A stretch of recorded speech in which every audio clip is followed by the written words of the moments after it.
हमारे साथ राम मंदिर के मुख्य पुजारी आचार्य सत्येंद्र दास जी महाराज हैं।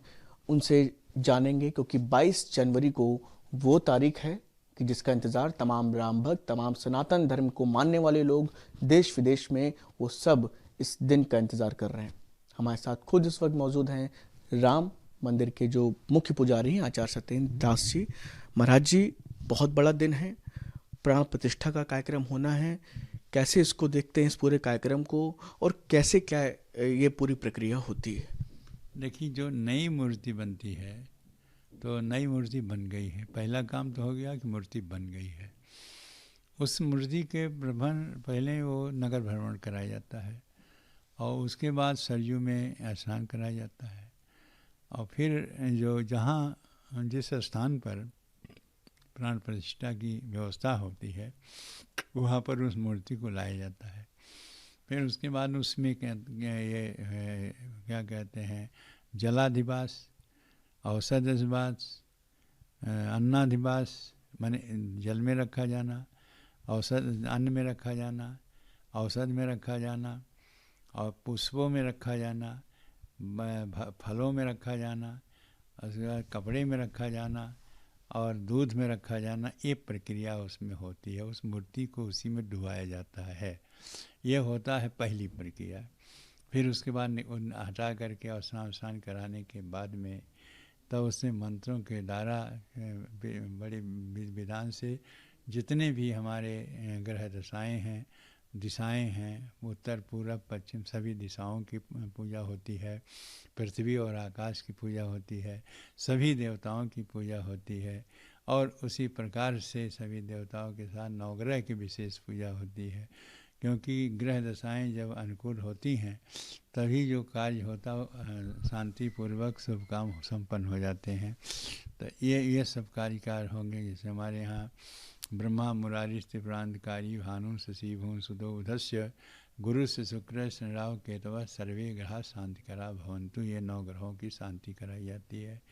फिर उसके बाद जब ये सब हो जाता है तब प्राण प्रतिष्ठा की व्यवस्था होती है और प्राण प्रतिष्ठा होने के बाद में तब मूर्ति वो सिंहासन पर स्थापित की जाती है जहाँ उसको अस्थायी रूप से रहना, जहाँ पूजा होगी। होने के बाद में तब उनका जो है हमारे इस वर्ष के जो मुख्य यजमान के रूप में है वो स्वयं प्रधानमंत्री जी हैं। प्रधानमंत्री जी ही वहाँ ये सब प्राण प्रतिष्ठा तक का कार्य वही कराएंगे। और फिर उसके बाद में उनको पट्टी बांधी रहती है, उस पट्टी खोली जाती है। फिर उसको आईना दिखाया जाता है। फिर उसके बाद में उनको लगाया जाता है सोने की सीख से काजल लगाया जाता है। अब इसके बाद उनको वस्त्र मुकुट और सब धारण करा करके तब उनकी भोग लगाएगा और आरती होगी। आरती होने के बाद में तब वहाँ लोग दर्शन करना प्रारंभ करेंगे। ये पूरी प्रक्रिया प्राण प्रतिष्ठा की होती है।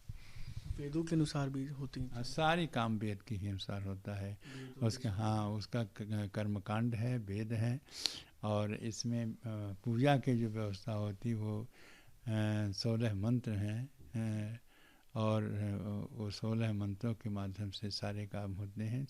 इससे 16 प्रकार की पूजा होती है। हवन वगैरह भी होते होंगे? हाँ, हवन सब होते हैं, सब काम होगा इसमें और वो विस्तार पूर्वक सब किया जाएगा। कई दिनों तक चलेगा। कितने दिन की प्रक्रिया होती है महाराज? देखिए, कम से कम एक तो पंडित से जो पुरोहित वो आएंगे कर्मकांडी, उनको पूछना पड़ेगा कितने लोग साथ में रहेंगे। एक चीज़ ये कितने दिन का करेंगे, एक बात दो, ये सारी जिम्मेदारी उन्हीं की है, वही करेंगे। जैसा वो कहेंगे वैसा ट्रस्ट करेगा और वही व्यवस्था करेगा। उसी प्रकार से प्राण प्रतिष्ठा की कार्य सुचारू रूप से संपन्न किया जाएगा। और उसके पंडित अलग हैं। महाराज जी, एक चीज़ आपसे ये पूछना चाहते हैं कि हमेशा जैसे कि अयोध्या में राम राज्य की जैसे कल्पना की गई, बीच में अयोध्या पर तमाम तरह के संकट आए और अब कल जैसे प्रधानमंत्री नरेंद्र मोदी ने अयोध्या को तमाम तरह की सौगातें भी दी, एयरपोर्ट दिया, स्टेशन का नाम भी बदला गया, अयोध्या धाम जंक्शन हुआ। कैसे देखते हैं इस पल को? पहले अयोध्या जैसे राम राज्य, फिर अयोध्या पर जैसे संकट के बादल रहे और फिर अब ये तस्वीर, कैसे आप इसको एक कुछ शब्दों में अगर कहना चाहें तो उसकी व्याख्या कैसे करें? देखिए, जिस प्रकार से माननीय प्रधानमंत्री जी और योगी आदित्यनाथ जी अयोध्या को विकास करने के लिए कार्य कर रहे हैं, ऐसा पीछे कोई सरकार इस पर दृष्टि किया ही नहीं। सदा ये अयोध्या उपेक्षित रही। उपेक्षित होने के कारण से ये लगती थी जैसे खंडहर सरीखे होता है। लेकिन जब से योगी आदित्यनाथ जी ने इसको किया, ये प्रधानमंत्री जी शिला पूजन भूमि पूजन करके गए, उसके बाद से इसका विकास हुआ और साथ साथ कोर्ट के द्वारा रामलला के पक्ष में आदेश भी हो गया। तो सारे काम होने के बाद में उन्होंने निश्चित किया कि इस अयोध्या को धर्मनगरी है, इस अयोध्या को ऐसी बनाई जाए जो कभी त्रेता युग में अयोध्या रही। और ऐसा मुख्यमंत्री जी कहते हैं कि मैं इस नगरी को उस नगरी में वैसा बनाऊँ जिससे त्रेता युगी नगरी रही। तो अयोध्या नाम नगरी तथा असुर लोग वृषुता, सारे संसार के लोग जानते थे।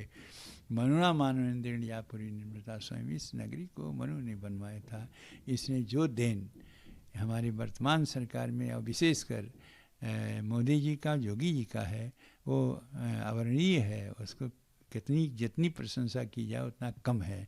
अयोध्या को किस रूप में कहाँ उठा करके ले जा रहे हैं, यह देखने लायक बहुत ही, जो देखेंगे, जो पहले देखे हैं, जो आज आकर के देखें कि वो कहें कि वाह अच्छे हैं प्रधान, वो उनके मुख से इसकी सौंदर्यता को, इस विकास को देख करके अपने आप निकल जाएगा कि बाहर प्रधानमंत्री, बाहर मुख्यमंत्री। 22 जनवरी तमाम राम भक्तों के लिए, तमाम जो सनातन से जुड़े हुए लोग हैं, उन सब के लिए एक अहम दिन है, एक सपना है, एक कह सकते हैं आपकी लंबे समय से जो लोग इंतज़ार कर रहे थे वो दिन भी है। आप उन तमाम राम भक्तों से, उन तमाम सनातन धर्मियों से, क्योंकि देश विदेश से तमाम ऐसे लोग हैं जो इस पल का इंतज़ार कर रहे थे, उनको आप क्या कहना चाहेंगे? अब यही है कि जो राम भक्त और उस त्रिपाल में बैठे राम को देखे हैं और जो वर्तमान समय में अस्थाई मंदिर देखे हैं, वो उनकी भावनाएं जो हैं कि ये किस प्रकार से भगवान भव्य दिव्य मंदिर में विराजमान हो। रामलला जिस दिन रामलला विराजमान हो जाएंगे, उसकी उनकी प्रसन्नता की सीमा नहीं होगी। अत्यंत प्रसन्न होंगे लोग, और प्रसन्नता होने के साथ साथ उनको जो आनंद आएगा, और यह आनंद इस रूप से लगेगा कि जैसे मालूम पड़ता है कि उनको अपार संपत्ति मिल गई है। केवल दर्शन करने के लिए अपार संपत्ति मिल गई, सारे जितने सुख होने थे सब हमको मिल गए हैं, ऐसा राम भक्त आनंदित होंगे। और राम भक्तों के लिए मैं शुभकामनाएं रामलला की ओर से देता हूँ। जैसा कि प्रधानमंत्री जी आज कहे थे कि भाई इतनी भीड़ होगी, जो उस भीड़ में आप दर्शन नहीं कर पाएंगे, इसलिए जैसे भगवान राम के आने पर दीपावली मनाई गई थी, उसी प्रकार से आप अपने अपने घरों में दीपावली मनावें और उसके बाद में प्राण प्रतिष्ठा होने के बाद में उस परमात्मा भगवान श्री राम का दर्शन करें। ऐसी उन्होंने संदेश दिया, वही मैं देता हूँ कि यह शुभ काम जो हो रहा है 22 जनवरी को, अपने आप में अद्भुत है, अद्वितीय है और सबके लिए हितकारी है। सभी लोग अपने लिए प्रसन्न रहें और समय समय पर आकर के दर्शन करें। बहुत बहुत शुक्रिया इस खास बातचीत के लिए। तो ये थे हमारे साथ खास आचार्य सत्येंद्र दास जी महाराज, जो राम मंदिर के मुख्य पुजारी हैं। उन्होंने प्राण प्रतिष्ठा के कार्यक्रम को लेकर के भी अहम जानकारी हमसे साझा की, कैसे यह पूरी प्रक्रिया होती है उसके बारे में भी हमको बताया। वीडियो जर्नलिस्ट सैफुल हसन के साथ शुभम पांडे, न्यूज स्टेट, लखनऊ।